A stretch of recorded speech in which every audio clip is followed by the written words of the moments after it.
Hello! Welcome to another episode of Gems, the podcast where you get all the tools you need for your epic glow up. Relax, whip up a delicious treat, and let's talk. Around June of last year, I jumped out of my apartment window not to unalive myself, but to escape a fire that was started due to poor practices in the kitchen. But before this fire started, I was on the phone with my mom, angrily complaining about my life as I was trying to cook this tempura recipe I found online with a couple of tweaks because I had to feel adventurous that day, right? I was complaining about how my job was so unfulfilling, how I just turned 26 and I'm still not married, or about how unappreciated I am at work, the whole pity party shebang. Little did I know that 10 minutes after I hung up the phone with my mom that I would feel like my life was about to end, having to choose between jumping out of my window to save my life or staying in the apartment and basically potentially getting burned by the fire. Obviously, I'm alive and well. I actually had to climb down the pipe right next to my window low enough for my neighbor to catch me when I jumped. But throughout this time, from the time the firemen came to the rescue all the way to when I was taken to the hospital to get treated for my second-degree burns, and even a week after the fire incident when I was being questioned by the authorities, all I could think about was I have never been so happy to be alive. I was so happy that I escaped that fire. I am so happy that I only have a $60 hospital bill, because that would be a completely different story if that happened here in the US. And when things calmed down after this whole chaotic incident, I got a chance to reflect on the things that have happened, to reflect on how valuable my life was and how I've been spending the time that I have alive. I thought only when I came so close to losing my life did I truly appreciate it. And in that reflection time, I opened my journal and wrote down every single good thing in my life that I could remember. Literally.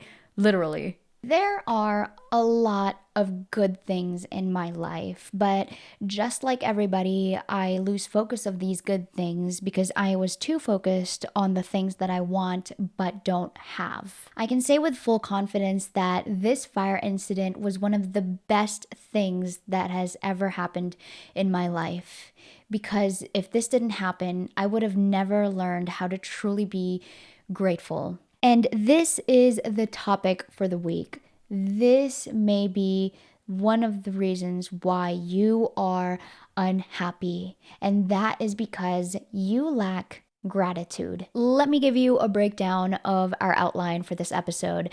First, we're going to talk about how gratitude affects your happiness, and then we're going to talk about some ways you can practice gratitude, and after that, your questions for the week. So let's go. Did you know that gratitude is a natural antidepressant? This is how your brain works. The more you do something, the easier it becomes. And that's because of neuroplasticity. Neuroplasticity is the ability to create new neural connections throughout life. That is why it becomes easier for you to play an instrument the more you practice it, and also why you get more fluent the more you use a language. Dr. Alex Korb, in his book Upward Spiral, mentions that gratitude forces us to focus on the positives of life. The more we practice gratitude, the easier it is for us to look at the positives of life. So basically, practicing gratitude is rewiring your brain to be more positive.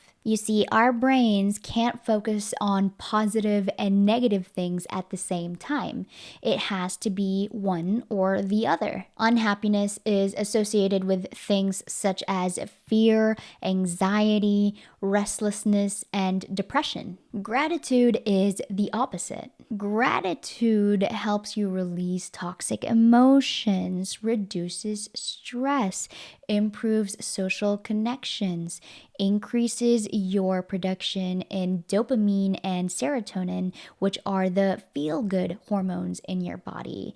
It also improves sleep quality and improves your immune system and a whole lot more. So, overall, the effects of gratitude make you happy. Now, how can we practice gratitude?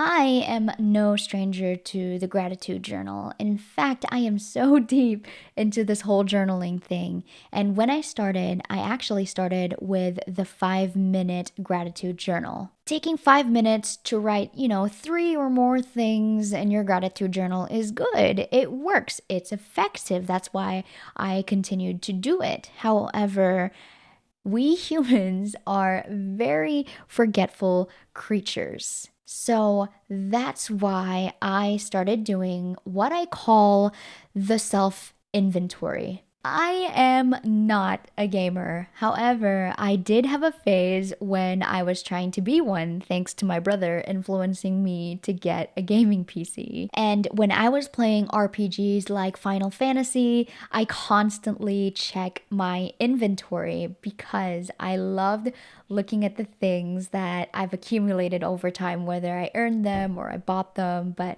I love seeing them grow and being like, oh, this is all the stuff that I got. This is my inspiration for the self inventory. The self inventory is the physical manifestation of all of the good things in your life. So for me, I have a digital journal. So whenever I open my self inventory, I would have to scroll all the way down, scroll through the list, and I would be reminded of all of these good things that would happen to me whenever I inputted something new. And you could do the same thing. When I was building my self inventory during that reflection time, I put down every single thing that I remembered. And when I recall something or when something new and good happens in my life, then I scroll down the list and I input it. Or you could also do a physical version of this. You could have like a journal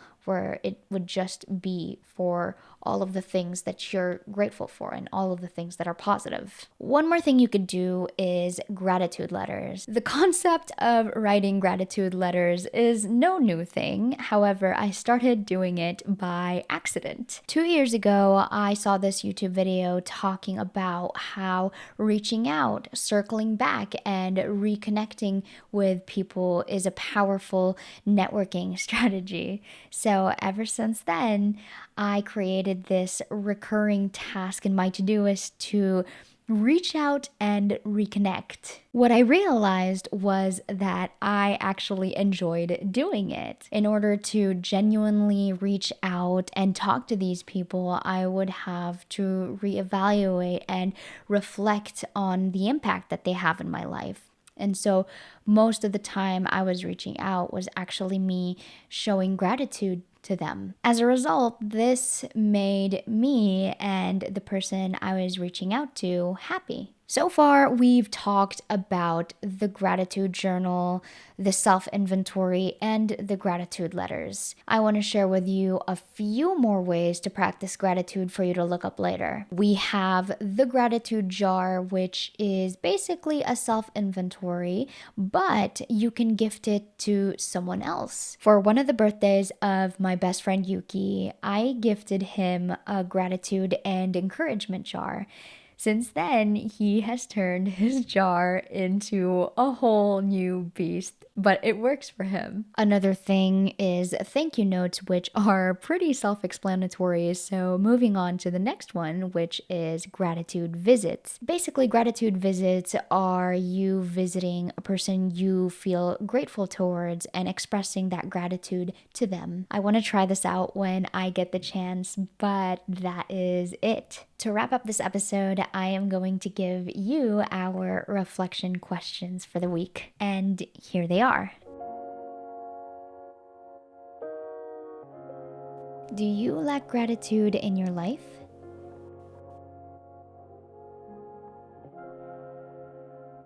What are some ways you've showed gratitude recently?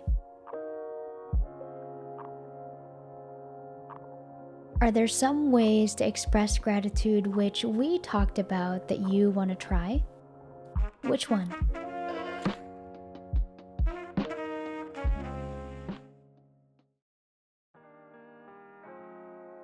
I hope you've enjoyed this episode of Gems.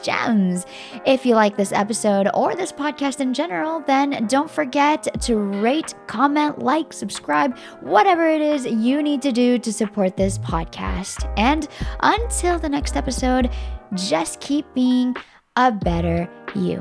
I will see you next time. Bye.